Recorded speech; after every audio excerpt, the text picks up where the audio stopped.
2 দিন হয়তো কিচ্ছু বলতাম না, 3 দিনের 3 দিনই এটা হয়েছে। যারা এটা করছে তারা হচ্ছে রাজনৈতিক ব্যবসা।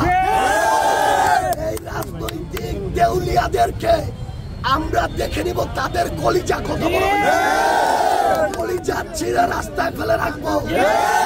এই রকমের যদি রাজনৈতিক দেউলিয়াত্ব একদম স্পষ্ট করে বলে দিলাম, এরপরে দেখে নিব জেলার বাংলাদেশের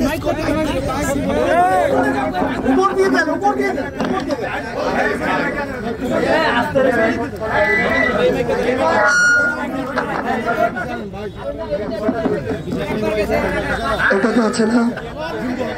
আমি নেস্কো এবং নেস্কো সংশ্লিষ্ট যারা আছে আপনাদেরকে একদম হুঁশিয়ার করে একটা কথা বলি, এনসিপি বিগত 1 মাসে 3টা প্রোগ্রাম করেছে। 3 দিনই প্রোগ্রামের সময় আপনাদের বিদ্যুৎ গিয়েছে।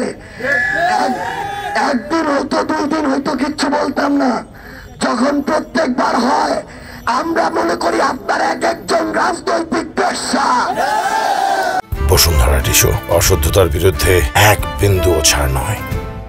আপনারা রাজনৈতিক দেউলিয়া, আপনারা রাজনৈতিক চাটুকার, আপনারা রাজনৈতিক এক একজন দশাবাদকারী পাচাটা। এই জন্য এনসিপির প্রোগ্রামের সময় প্রত্যেকবার এইটা হয়। আমরা আজকের পর আমি সাচ্চে সালাম এখানে ঘোষণা দিয়ে যাচ্ছি, এরপর থেকে কোন প্রতিষ্ঠান পঞ্চগড়ে যদি রাজনৈতিক পক্ষপাতমূলক আচরণ করে ওই প্রতিষ্ঠান এই পঞ্চগড়ে থাকবে না। এটা আমার নিজের সাথে নিজের কমিটমেন্ট। আপনাদের মতো দেউলিয়ারা নিজের আখের গুছানো শুরু করেন। এটা পঞ্চগড়, আপনার এই দেউলিয়াত্বপনা দেখানোর অন্য কোনো জায়গা না। তুমি হাসিনার মতো স্বৈরাচারকে গোড়ায় ধরি নাই, তোর মতো জেলার বিভাগের নেস্কোর দায়িত্বশীলদেরকে গোড়ায় ধরার টাইম নাই। আমি এখান থেকে বেরোয় দেখে নিব এরা এখানে কিভাবে এই পক্ষপাতমূলক আচরণ করে এই পঞ্চগড়ে তারা অবস্থান করে।